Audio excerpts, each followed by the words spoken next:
Casey Concepcion, hindi na nga ba papayag pa, no? Na basta na lang nawasaki na ang kanilang relasyon ni Piolo Pascual, sadyang magagalit ang dalaga kapag patuloy pa rin ang kanilang mga bashers, no? At hindi titigil sa kanilang paninira sa kanilang pagmamahalan. Syempre, subalit ganun pa man ang mga pangyayari ay sadyang mapagpatawad ang nag-iisang Casey Concepcion. Gagawin ang lahat ng actress para lamang magbunga ang isang pag-ibig, no, sa kanilang dalawa ni Papa P at never na mabigyang limit ang kalang tunay na pagmamahalan. Sana pakiusap sana ni Christina na dapat sana ay wag nang pakialaman pa ng mga bashers ang kanilang relasyon, dahil kahit sobrang naiinis na siya ay patuloy pa rin naman niyang gagawin ang mas nakakabuti para sa kanilang relasyon. Of course, mananatili sa puso ni Christina ang lahat, and syempre si Papa P pa rin ang priority na gusto niyang makapiling sa habang panahon. Of course, mas bibigyang katuparan ang lahat ni Christina, no, dahil nga naman hindi talaga papayag si Christina na mawala sa kanyang buhay si Papa P. At ito lang naman ang nais ng lahat, no? Ibang-iba talaga kapag magtagumpay si Christina dahil nga kasiyahan ito sa kanilang mga taga-subaybay.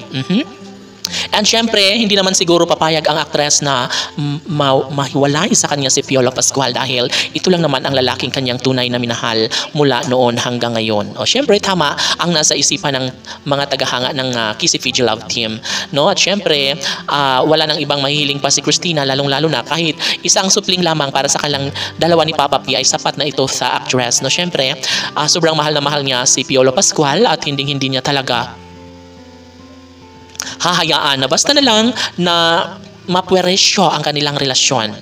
Although ngayon ay nararamdaman din ng taong bayan na tila nanlalamiga ang kanilang relasyon, ngunit pakiramdam lamang nila iyon dahil ang totoo ay sobrang love na love pa rin ni Piolo Pascual si Casey Concepcion. Kung maaari nga lang sana ay maibalik na ang kanilang mga matamis na nakaraan. Kung maaari lang sana ay tuluyan ng maikasal si Papa P at Christina. Ngunit sadyang panahon pa rin naman ang tanging makapagdesisyon sa lahat, no? Syempre, bagay ito na patunayan sana ni Papa P at Christina dahil nga marami ang natutuwa sa kanilang dalawa. Ngayon ay naghihintay lamang si Piolo Pascual at Casey Concepcion na maisakatuparan ang lahat ng ito dahil siguro mayroon pa silang mga pag-uusapan, mayroon pa silang hindi pagkakaintindihan para maibalik sa mas lalong madaling panahon ang kanilang relasyon. Matutuwa ang taong bayan dahil nga siguro ay darating din ang oras at panahon na tunay na makapagdesisyon rin si Papa P at Christina at walang kaabog-abog na maituloy ang kanilang pagpapakasal. Hindi man ngayon at darating din ang tamang pagkakataon na ibigay ni Papa P at Christina ang mga bagay na makapagbibigay kaligayahan sa taong bayan. KCPG Fanatics, labon!